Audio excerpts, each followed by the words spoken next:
नमस्कार दोस्तों, आपका स्वागत है। क्या कभी आपने महसूस किया है कि जब आप मन से भगवान को पुकारते हैं तो आपको कोई जवाब नहीं मिलता? क्या आपने कभी यह सोचा है कि कोई सच में भगवान से संवाद कर सकता है या यह सिर्फ एक कल्पना मात्र है? क्या हमारी प्रार्थनाएं व्यर्थ जाती हैं या वास्तव में कोई दिव्य शक्ति हमें सुनती है और उत्तर भी देती है? यदि आपके मन में यह सवाल कभी आए हैं तो यह वीडियो आपकी जिंदगी को पूरी तरह से बदल सकती है, क्योंकि आज हम परमहंस योगानंद की रहस्यमय पुस्तक टॉकिंग विद गॉड को विस्तार से समझेंगे और उन गहरे आध्यात्मिक रहस्यों को उजागर करेंगे जो हमें यह सिखाते हैं कि हम भी भगवान से सीधा संवाद कर सकते हैं। परमहंस योगानंद, वही महान योगी जिनकी प्रसिद्ध पुस्तक आत्मचरित्र एक योगी ने पूरी दुनिया में लाखों लोगों को आध्यात्मिकता की ओर प्रेरित किया, उन्होंने अपनी एक अन्य पुस्तक गॉड से बातें में ईश्वर से बात करने के गूढ़ रहस्य बताए हैं।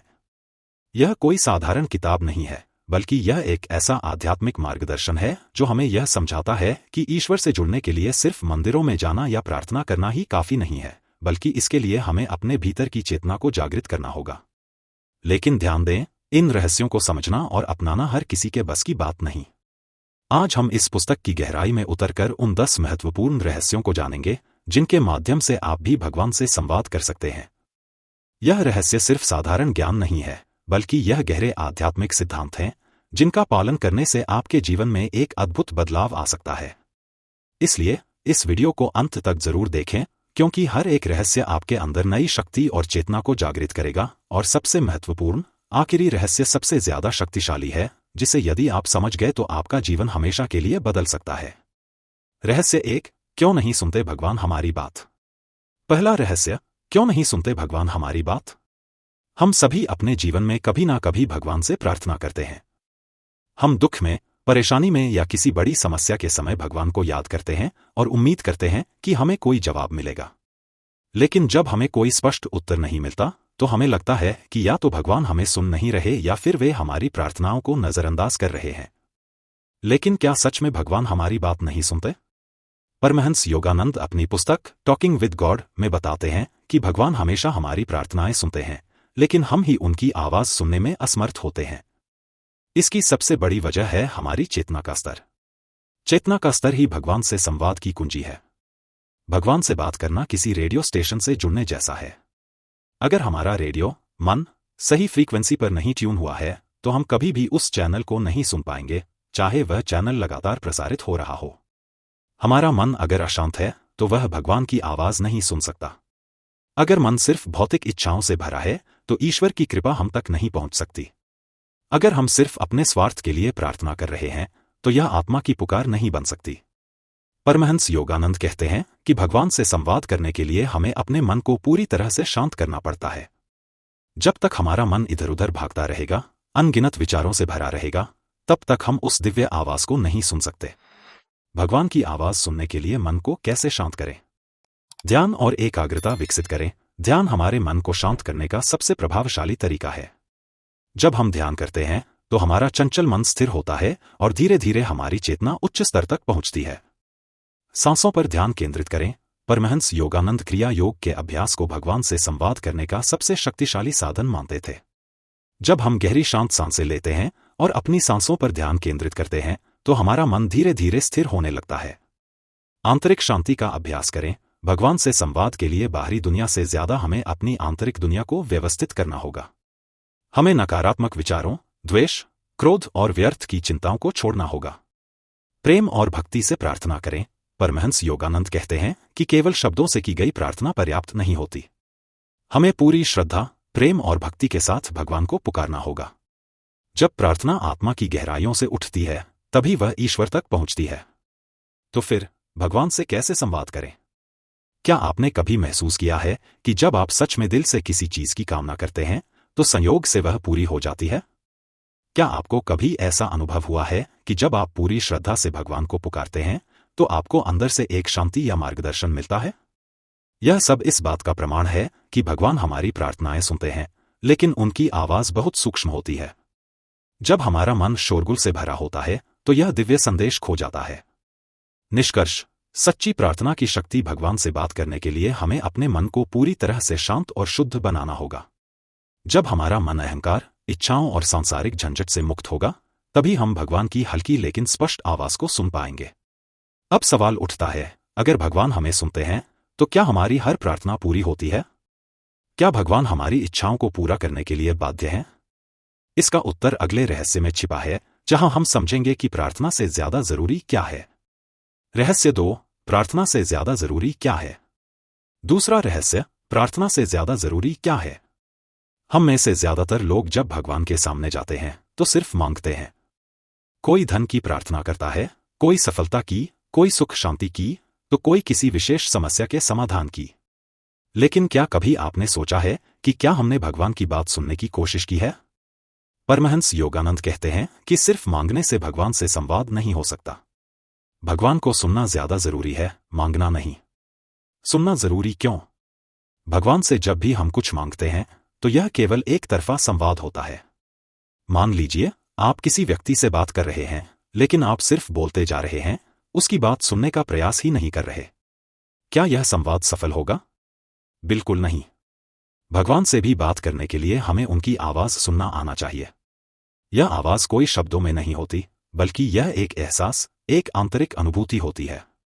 परमहंस योगानंद कहते हैं, प्रार्थना का अर्थ केवल भगवान से मांगना नहीं, बल्कि उनकी दिव्य उपस्थिति को महसूस करना भी है। जब आप केवल मांगते हैं तो आपका मन अशांत रहता है, लेकिन जब आप सुनने का प्रयास करते हैं तो एक गहरी शांति का अनुभव होता है। और इसी शांति में भगवान हमें अपने संकेत देते हैं। भगवान के संकेत हमें कैसे मिलते हैं? जब हम ध्यान में गहराई से उतरते हैं तो हमारे भीतर एक दिव्य शक्ति जागती है। यह शक्ति हमें भगवान की उपस्थिति का अनुभव कराती है। यह हमें सही मार्ग दिखाती है, हमारी समस्याओं का समाधान देती है, और सबसे महत्वपूर्ण, यह हमें एहसास कराती है कि भगवान कहीं बाहर नहीं, हमारे भीतर ही हैं। लेकिन यहां एक महत्वपूर्ण सवाल आता है, हम भगवान की बात कैसे सुने? इसके लिए ध्यान का अभ्यास सबसे जरूरी है। जब आप सही विधि से ध्यान में बैठते हैं तो आपका मन एक शांत झील की तरह हो जाता है। जिस तरह एक स्थिर झील में हम अपना प्रतिबिंब साफ देख सकते हैं, उसी तरह जब हमारा मन शांत होता है तो हमें भगवान के संकेत स्पष्ट रूप से महसूस होते हैं। परमहंस योगानंद अपनी पुस्तक में कहते हैं कि ईश्वर से वार्तालाप करने का सबसे शक्तिशाली तरीका ध्यान ही है। जब हम गहरी साधना में उतरते हैं तो हम सिर्फ अपने विचारों को नहीं सुनते, बल्कि भगवान की उपस्थिति को भी अनुभव करते हैं। ध्यान के बिना प्रार्थना अधूरी क्यों है? अगर आप किसी से बात करते समय उसका जवाब सुनने को तैयार ही नहीं हैं, तो आप कभी सही संवाद नहीं कर सकते। इसी तरह अगर आप भगवान से बात करना चाहते हैं तो आपको उनकी उपस्थिति को महसूस करना आना चाहिए। सिर्फ शब्दों में प्रार्थना करने से कुछ नहीं होगा जब तक कि आप उनकी दिव्य उपस्थिति को अनुभव नहीं करते। लेकिन यहां पर सबसे बड़ा सवाल उठता है, ध्यान की सही विधि क्या है? कैसे ध्यान किया जाए जिससे हमें भगवान से उत्तर मिलने लगे? इसका जवाब आपको तीसरे रहस्य में मिलेगा, जहां हम जानेंगे कि सही ध्यान कैसे करें जिससे भगवान की ऊर्जा को महसूस किया जा सके। रहस्य 3, ध्यान में ईश्वर का अनुभव कैसे करें? तीसरा रहस्य, ध्यान में ईश्वर का अनुभव कैसे करें? कई लोग ध्यान करने की कोशिश तो करते हैं, लेकिन उन्हें ईश्वर की उपस्थिति का अनुभव नहीं होता। क्यों? क्योंकि ध्यान केवल बैठने और आंखें बंद करने का नाम नहीं है। सच्चा ध्यान वह है जहां हम अपनी चेतना को ऊंचे स्तर तक ले जाते हैं और भगवान की उपस्थिति को महसूस करते हैं। परमहंस योगानंद जी कहते हैं कि क्रिया योग एक ऐसी गुप्त विधि है जिससे साधक को भगवान का साक्षात अनुभव हो सकता है।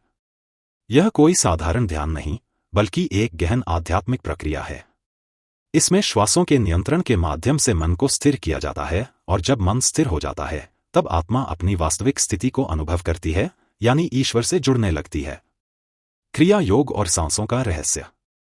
परमहंस योगानंद कहते हैं कि हमारी सांसें ही हमारे मन की चाबी हैं। जब हम अशांत होते हैं तो हमारी सांसें तेज हो जाती हैं। जब हम शांत होते हैं तो हमारी सांसें धीमी हो जाती हैं, और जब हम गहरे ध्यान में होते हैं तो हमारी सांसें लगभग रुक जाती हैं। यही ध्यान की असली कुंजी है। अगर हम सही तरीके से सांसों को नियंत्रित करें तो हम अपने मन को भी नियंत्रित कर सकते हैं, और जब मन स्थिर हो जाता है तब हमारी आंतरिक ऊर्जा ऊपर की ओर उठने लगती है। तीसरा, नेत्र और ईश्वर की अनुभूति। जब ध्यान के माध्यम से यह ऊर्जा धीरे धीरे ऊपर उठती है तो यह आज्ञा चक्र, तीसरा नेत्र, पर केंद्रित हो जाती है। यह वही बिंदु है जहां साधक को भगवान की उपस्थिति का पहला अनुभव होता है। यहां एक दिव्य प्रकाश दिख सकता है, एक गहरी शांति का अनुभव हो सकता है या फिर आंतरिक आवाज भी सुनाई दे सकती है। परमहंस योगानंद जी अपनी पुस्तक में कहते हैं कि जब कोई साधक क्रिया योग का अभ्यास करता है तो उसका आत्मा परमात्मा से सीधा संवाद करने लगती है। वह भगवान को केवल किसी कल्पना में नहीं बल्कि अपने भीतर वास्तविक रूप में महसूस करता है। लेकिन क्या भगवान केवल ध्यान में ही मिलते हैं? अब सवाल यह उठता है कि क्या हमें ईश्वर का अनुभव केवल ध्यान में ही होगा? क्या कोई और तरीका है जिससे हम हर समय भगवान की उपस्थिति को महसूस कर सकते हैं?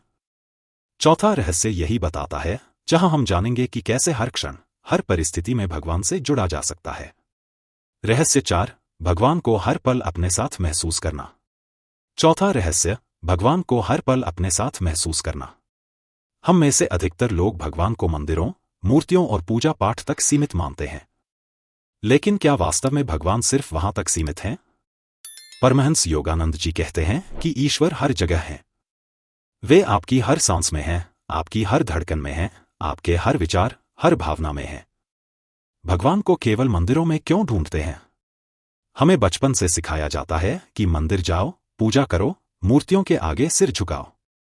लेकिन हम यह भूल जाते हैं कि भगवान किसी एक स्थान तक सीमित नहीं है। अगर भगवान हर जगह हैं, तो फिर हमें उनकी उपस्थिति सिर्फ मूर्तियों में ही क्यों महसूस होती है? क्योंकि हम वही मानते हैं जो हमें सिखाया गया है। हमारा ध्यान बाहरी वस्तुओं पर केंद्रित रहता है, जबकि भगवान को महसूस करने के लिए हमें भीतर देखना पड़ता है। जब तक हमारी चेतना ऊंची नहीं होगी, तब तक हम ईश्वर की वास्तविक उपस्थिति को नहीं समझ पाएंगे। भगवान आपके हर कार्य में हैं। परमहंस योगानंद जी कहते हैं कि जब आप हर काम को प्रेम, श्रद्धा और समर्पण के साथ करते हैं, तो भगवान खुद आपके माध्यम से कार्य करने लगते हैं। जब आप पूरी ईमानदारी और लगन से कोई कार्य करते हैं, तो आप एक गहरे संतोष को महसूस करते हैं। यही वह संकेत है कि भगवान आपके भीतर कार्य कर रहे हैं। कोई भी कार्य छोटा या बड़ा नहीं होता। अगर आप अपने काम को भगवान की सेवा मानकर करें, तो वही साधारण काम एक आध्यात्मिक साधना बन जाता है। मेरा एक प्रश्न है, जब आप ध्यान करते हैं, तो क्या आपको कभी ऐसा महसूस हुआ कि कोई शक्ति आपको देख रही है? कभी ऐसा लगा कि आपके भीतर से कोई आवाज आ रही है जो आपको सही रास्ता दिखा रही है? परमहंस योगानंद कहते हैं कि यह भगवान की ही आवाज है जो आपके भीतर से बोल रही है। प्रकृति में ईश्वर को खोजना। परमहंस योगानंद कहते हैं कि ईश्वर को महसूस करने का एक और तरीका है प्रकृति में उनकी सुंदरता को देखना।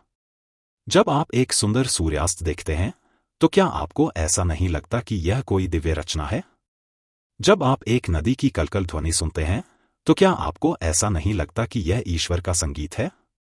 प्रकृति हर पल भगवान की उपस्थिति का प्रमाण देती है। जीवन में ईश्वर को खोजना। भगवान सिर्फ प्रकृति में ही नहीं, बल्कि आपके जीवन की हर छोटी बड़ी घटना में भी मौजूद हैं। जब आप किसी की मदद करते हैं, तो क्या आपको एक अद्भुत शांति का अनुभव नहीं होता? जब आप किसी से प्रेम करते हैं, तो क्या आपको ऐसा नहीं लगता कि आपके भीतर एक दिव्य ऊर्जा बह रही है? यह सब भगवान की उपस्थिति के ही संकेत हैं। परमहंस योगानंद कहते हैं, ईश्वर को अपने जीवन का अभिन्न अंग बना लो। हर काम को ईश्वर को अर्पित करो, हर विचार को ईश्वर के प्रकाश में देखो और हर भावना को ईश्वर के प्रेम से भर दो। जब आप इस तरह से जीना शुरू करते हैं, तो आप हर पल भगवान के साथ होते हैं। लेकिन यहां एक महत्वपूर्ण सवाल उठता है, अगर भगवान हर जगह हैं, तो फिर दुख और दर्द क्यों है? अगर भगवान इतने दयालु हैं, तो फिर दुनिया में इतनी पीड़ा क्यों है? इसका जवाब आपको अगले रहस्य में मिलेगा, जहां हम जानेंगे कि दुख और सुख में ईश्वर को कैसे देखें। रहस्य 5, दुख और सुख में ईश्वर को देखना। पांचवां रहस्य, दुख और सुख में ईश्वर को देखना। हम सभी के जीवन में सुख और दुख आते रहते हैं। कभी हम खुश होते हैं तो कभी परेशान। कभी हम सफल होते हैं तो कभी असफल। लेकिन क्या हमने कभी यह सोचा है कि इन दोनों परिस्थितियों में भगवान का क्या स्थान है? दुख में ईश्वर। जब हम दुखी होते हैं, तो हम अक्सर भगवान को दोष देते हैं। हम कहते हैं, भगवान ने मेरे साथ ऐसा क्यों किया, या भगवान मेरी प्रार्थना क्यों नहीं सुन रहे? लेकिन परमहंस योगानंद कहते हैं कि भगवान कभी भी हमें दुख नहीं देते। दुख हमारे कर्मों और अज्ञान का परिणाम होता है। परमहंस योगानंद कहते हैं कि दुख में भी भगवान हमारे साथ होते हैं। वे हमें शक्ति देते हैं, धैर्य देते हैं और हमें यह सिखाते हैं कि कैसे दुख को सहन करना है।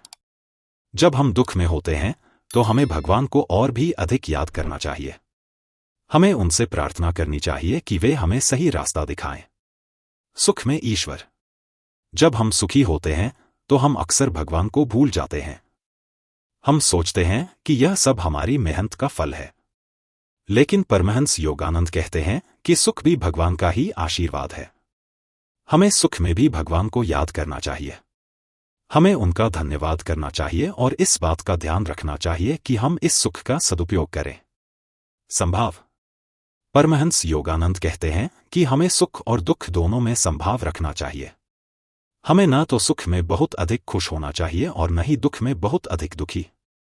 हमें यह समझना चाहिए कि ये दोनों परिस्थितियां अस्थायी हैं। भगवान हमेशा हमारे साथ हैं, चाहे हम किसी भी परिस्थिति में हों।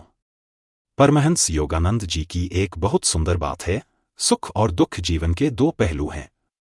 जिस तरह दिन और रात आते जाते रहते हैं, उसी तरह सुख और दुख भी आते जाते रहते हैं। हमें दोनों को स्वीकार करना सीखना चाहिए। लेकिन यहां एक महत्वपूर्ण सवाल उठता है, अगर भगवान हमेशा हमारे साथ हैं तो फिर हमें डर क्यों लगता है? अगर भगवान इतने शक्तिशाली हैं तो फिर हमें चिंता क्यों होती है?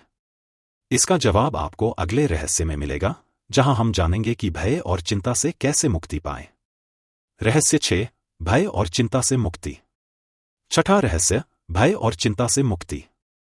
हम सभी के जीवन में कभी न कभी भय और चिंता आती है। हमें भविष्य की चिंता होती है, हमें अपनी सुरक्षा की चिंता होती है, हमें अपनी असफलता का डर होता है। लेकिन परमहंस योगानंद कहते हैं कि भय और चिंता हमारे मन की कमजोरी है। भय का कारण। परमहंस योगानंद कहते हैं कि भय का सबसे बड़ा कारण है अज्ञान।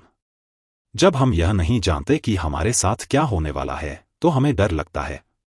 जब हम यह नहीं समझते कि भगवान हमारे साथ हैं तो हमें चिंता होती है। भगवान पर विश्वास। परमहंस योगानंद कहते हैं कि भय और चिंता से मुक्ति पाने का सबसे अच्छा तरीका है भगवान पर विश्वास करना। जब हम यह जान जाते हैं कि भगवान हमेशा हमारे साथ हैं तो हमें किसी भी चीज से डरने की जरूरत नहीं होती। जब हम यह समझ जाते हैं कि भगवान की योजना सबसे अच्छी है तो हमें चिंता करने की कोई आवश्यकता नहीं होती। ध्यान और प्रार्थना। परमहंस योगानंद कहते हैं कि ध्यान और प्रार्थना हमें भय और चिंता से मुक्ति पाने में मदद करते हैं। जब हम ध्यान करते हैं तो हमारा मन शांत होता है और हम भगवान की उपस्थिति को महसूस करते हैं। जब हम प्रार्थना करते हैं तो हम अपनी चिंताओं को भगवान को सौंप देते हैं और उनसे मार्गदर्शन मांगते हैं। परमहंस योगानंद जी की एक बहुत ही प्रेरणादायक बात है, डर एक भ्रम है। यह एक ऐसी छाया है जिसका कोई अस्तित्व नहीं है। जब आप प्रकाश को देखते हैं तो छाया अपने आप गायब हो जाती है। इसी तरह जब आप भगवान के प्रकाश को देखते हैं तो डर अपने आप दूर हो जाता है। लेकिन यहां एक महत्वपूर्ण सवाल उठता है, अगर भगवान हमेशा हमारी मदद करते हैं तो फिर हमें संघर्ष क्यों करना पड़ता है? अगर भगवान इतने दयालु हैं तो फिर हमें कठिनाइयों का सामना क्यों करना पड़ता है? इसका जवाब आपको अगले रहस्य में मिलेगा, जहां हम जानेंगे कि संघर्ष और कठिनाइयों में ईश्वर का उद्देश्य क्या होता है। रहस्य 7, संघर्ष और कठिनाइयों में ईश्वर का उद्देश्य। 7वां रहस्य, संघर्ष और कठिनाइयों में ईश्वर का उद्देश्य। हम सभी के जीवन में संघर्ष और कठिनाइयां आती हैं। कभी हमें आर्थिक तंगी का सामना करना पड़ता है, तो कभी रिश्तों में परेशानी होती है, तो कभी स्वास्थ्य खराब हो जाता है। लेकिन परमहंस योगानंद कहते हैं कि संघर्ष और कठिनाइयां हमारे जीवन का एक महत्वपूर्ण हिस्सा हैं। संघर्ष का उद्देश्य। परमहंस योगानंद कहते हैं कि संघर्ष हमें मजबूत बनाते हैं। वे हमें सिखाते हैं कि कैसे चुनौतियों का सामना करना है। वे हमें धैर्य और साहस सिखाते हैं। वे हमें यह भी सिखाते हैं कि कैसे भगवान पर विश्वास करना है। कठिनाइयों का उद्देश्य। परमहंस योगानंद कहते हैं कि कठिनाइयां हमें विनम्र बनाती हैं। वे हमें यह सिखाती हैं कि हम कितने छोटे हैं। वे हमें यह भी सिखाती हैं कि हमें दूसरों की मदद करने की कितनी आवश्यकता है। भगवान का उद्देश्य। परमहंस योगानंद कहते हैं कि भगवान का उद्देश्य हमेशा अच्छा होता है। वे हमें कभी भी नुकसान नहीं पहुंचाना चाहते। वे हमें संघर्ष और कठिनाइयों के माध्यम से सिखाना चाहते हैं। वे चाहते हैं कि हम बेहतर इंसान बने। परमहंस योगानंद जी की एक बहुत ही गहरी बात है, हर चुनौती एक अवसर है, हर कठिनाई एक वरदान है। अगर हम सही दृष्टिकोण से देखें तो हम यह समझ सकते हैं कि भगवान हमेशा हमारे साथ हैं, चाहे हम किसी भी परिस्थिति में हों। लेकिन यहाँ एक महत्वपूर्ण सवाल उठता है, अगर भगवान हमेशा हमारे साथ हैं तो फिर हमें अकेलापन क्यों महसूस होता है? अगर भगवान इतने प्रेममय हैं तो फिर हमें प्यार की कमी क्यों महसूस होती है? इसका जवाब आपको अगले रहस्य में मिलेगा, जहां हम जानेंगे कि ईश्वर के प्रेम को कैसे महसूस करें। रहस्य 8, ईश्वर के प्रेम को महसूस करना। 8वां रहस्य, ईश्वर के प्रेम को महसूस करना। हम सभी को प्यार की जरूरत होती है। हम चाहते हैं कि कोई हमें समझे, कोई हमें स्वीकार करे, कोई हमसे प्यार करे। लेकिन कभी कभी हमें अकेलापन महसूस होता है। हमें लगता है कि कोई भी हमें प्यार नहीं करता। ईश्वर का प्रेम। परमहंस योगानंद कहते हैं कि ईश्वर हमें सबसे ज्यादा प्यार करते हैं। उनका प्रेम अनंत है, बिना शर्त है और हमेशा मौजूद है। वे हमें कभी अकेला नहीं छोड़ते। वे हमेशा हमारे साथ होते हैं, चाहे हम किसी भी परिस्थिति में हों। ईश्वर के प्रेम को कैसे महसूस करें? परमहंस योगानंद कहते हैं कि ईश्वर के प्रेम को महसूस करने के कई तरीके हैं। ध्यान। ध्यान के माध्यम से हम अपने मन को शांत कर सकते हैं और ईश्वर की उपस्थिति को महसूस कर सकते हैं। प्रार्थना। प्रार्थना के माध्यम से हम ईश्वर से बात कर सकते हैं और उनसे अपने प्रेम का इजहार कर सकते हैं। सेवा। दूसरों की सेवा करने से हम ईश्वर के प्रेम को महसूस कर सकते हैं। जब हम दूसरों को प्यार करते हैं तो हम वास्तव में ईश्वर को ही प्यार कर रहे होते हैं। प्रकृति। प्रकृति की सुंदरता में ईश्वर के प्रेम को महसूस किया जा सकता है। जब हम एक सुंदर फूल देखते हैं तो हम ईश्वर की रचनात्मकता और प्रेम को महसूस करते हैं। परमहंस योगानंद जी की एक बहुत ही सुंदर बात है, ईश्वर का प्रेम हर जगह है। यह हवा में है, यह पानी में है, यह पृथ्वी में है। आपको बस अपनी आंखें खोलनी है और इसे देखना है। लेकिन यहां एक महत्वपूर्ण सवाल उठता है, अगर ईश्वर का प्रेम इतना शक्तिशाली है तो फिर हमें दूसरों से प्यार करने में इतनी कठिनाई क्यों होती है? अगर ईश्वर का प्रेम इतना आसान है तो फिर हमें माफ करने में इतनी मुश्किल क्यों होती है? इसका जवाब आपको अगले रहस्य में मिलेगा, जहां हम जानेंगे कि ईश्वर के प्रेम को दूसरों तक कैसे पहुंचाएं। रहस्य 9, ईश्वर के प्रेम को दूसरों तक पहुंचाना। 9वां रहस्य, ईश्वर के प्रेम को दूसरों तक पहुंचाना। हम सभी जानते हैं कि ईश्वर प्रेम है, लेकिन कभी कभी हमें दूसरों से प्यार करने में कठिनाई होती है। हम दूसरों को माफ नहीं कर पाते, हम दूसरों को स्वीकार नहीं कर पाते और हम दूसरों से नफरत करते हैं। दूसरों से प्यार क्यों करें? परमहंस योगानंद कहते हैं कि दूसरों से प्यार करना ईश्वर से प्यार करने का ही एक तरीका है। जब हम दूसरों से प्यार करते हैं तो हम वास्तव में ईश्वर के प्रेम को ही फैला रहे होते हैं। जब हम दूसरों को माफ करते हैं तो हम वास्तव में ईश्वर के प्रेम को ही प्रकट कर रहे होते हैं। दूसरों से प्यार कैसे करें? परमहंस योगानंद कहते हैं कि दूसरों से प्यार करने के कई तरीके हैं। समझना। दूसरों को समझने की कोशिश करें। उनकी भावनाओं को समझने की कोशिश करें। उनकी परिस्थितियों को समझने की कोशिश करें। स्वीकार करना। दूसरों को वैसे ही स्वीकार करें जैसे वे हैं। उन्हें बदलने की कोशिश न करें। उनकी कमियों और कमजोरियों को स्वीकार करें। माफ करना। दूसरों को माफ करना सीखें। नफरत और द्वेष को छोड़ दें। याद रखें कि हर कोई गलती करता है। सेवा करना। दूसरों की सेवा करें। उनकी मदद करें। उनकी जरूरतों को पूरा करें। परमहंस योगानंद जी की एक बहुत ही शक्तिशाली बात है, प्रेम ही जीवन का सार है। प्रेम ही ईश्वर है। जब आप दूसरों से प्यार करते हैं तो आप वास्तव में ईश्वर से ही प्यार कर रहे होते हैं। लेकिन यहां एक महत्वपूर्ण सवाल उठता है, अगर ईश्वर का प्रेम इतना महत्वपूर्ण है तो फिर हमें ईश्वर से बात करने में इतनी कठिनाई क्यों होती है? अगर ईश्वर का प्रेम इतना आसान है तो फिर हम ईश्वर से संवाद क्यों नहीं कर पाते? इसका जवाब आपको अगले और अंतिम रहस्य में मिलेगा, जहां हम जानेंगे कि ईश्वर से संवाद करने का सबसे शक्तिशाली तरीका क्या है। रहस्य 10, ईश्वर से संवाद का सबसे शक्तिशाली तरीका।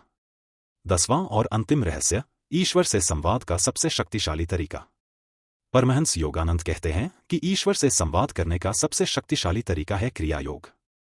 क्रिया योग एक प्राचीन विज्ञान है जो हमें ईश्वर से जुड़ने में मदद करता है। यह एक ऐसी तकनीक है जो हमें अपनी चेतना को ऊंचा उठाने और ईश्वर के साथ एक होने में मदद करती है। क्रिया योग क्या है? क्रिया योग एक ऐसी तकनीक है जो हमें अपनी सांसों, अपनी ऊर्जा और अपने मन को नियंत्रित करने में मदद करती है। जब हम इन तीनों को नियंत्रित कर लेते हैं तो हम ईश्वर के साथ एक होने में सक्षम हो जाते हैं। क्रिया योग कोई धर्म नहीं है। यह एक विज्ञान है जिसका अभ्यास कोई भी कर सकता है, चाहे वह किसी भी धर्म का हो। क्रिया योग के लाभ। क्रिया योग के कई लाभ हैं। यह हमें ईश्वर के साथ जुड़ने में मदद करता है। यह हमें आंतरिक शांति और खुशी प्रदान करता है। यह हमारे स्वास्थ्य को बेहतर बनाता है। यह हमें अपने जीवन के उद्देश्य को समझने में मदद करता है। क्रिया योग कैसे सीखें? क्रिया योग को एक योग्य गुरु से सीखना सबसे अच्छा है। एक गुरु आपको सही तकनीक सिखा सकता है और आपको मार्गदर्शन दे सकता है। परमहंस योगानंद जी की एक बहुत ही गहरी बात है, क्रिया योग ईश्वर से संवाद का सबसे शक्तिशाली तरीका है। यह एक ऐसी तकनीक है जो आपको ईश्वर के साथ एक होने में मदद कर सकती है। अगर आप ईश्वर से बात करना चाहते हैं तो क्रिया योग का अभ्यास करें। दोस्तों, परमहंस योगानंद जी के इन 10 रहस्यों को अपनाकर आप भी ईश्वर से सीधा संवाद कर सकते हैं। यह कोई जादू नहीं है, बल्कि एक विज्ञान है। अगर आप इन रहस्यों का पालन करते हैं तो आप अपने जीवन में एक अद्भुत बदलाव ला सकते हैं। आज हमने सीखा कि ईश्वर से संवाद करने के लिए हमें अपने मन को शांत करना होगा, उनकी आवाज सुननी होगी, ध्यान करना होगा, उन्हें हर पल अपने साथ महसूस करना होगा, दुख और सुख में संभाव रखना होगा, भय और चिंता से मुक्ति पाना होगा, संघर्ष और कठिनाइयों में उनका उद्देश्य समझना होगा, उनके प्रेम को महसूस करना होगा, उनके प्रेम को दूसरों तक पहुंचाना होगा और सबसे महत्वपूर्ण, क्रिया योग का अभ्यास करना होगा। यह सिर्फ एक वीडियो नहीं है, यह एक आध्यात्मिक यात्रा है।